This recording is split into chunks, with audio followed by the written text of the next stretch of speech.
Alors on avait vu il y a 15 jours que les valorisations étaient globalement assez élevées aux États-Unis, et ce, peu importe les ratios de valorisation qu'on utilisait. Là, je vous partage un nouveau graphique qui illustre lui aussi parfaitement le sentiment actuel. Écoutez bien, selon la dernière étude de Bank of America menée auprès des gérants de fonds, 91% de ces mêmes gérants de fonds estiment que les marchés américains sont survalorisés.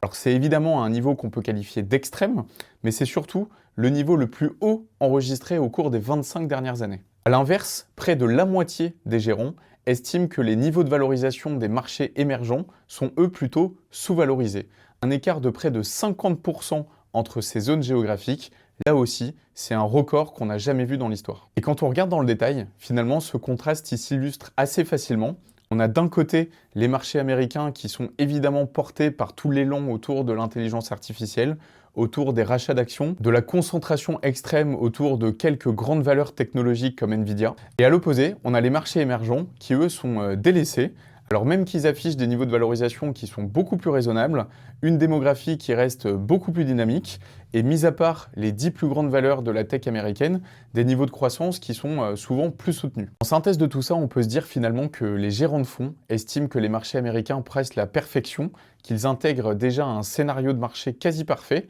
et ce qui laisse sous-entendre que la moindre déception sur soit les bénéfices, sur le nombre de baisses de taux que la Fed pourrait accorder, ou encore sur la croissance attendue au cours des prochains trimestres, pourrait déclencher une rotation naturelle des flux vers des zones plus justement valorisées, comme les pays émergents ou même l'Europe, voire même sur d'autres classes d'actifs, comme par exemple les marchés obligataires, voire même l'immobilier.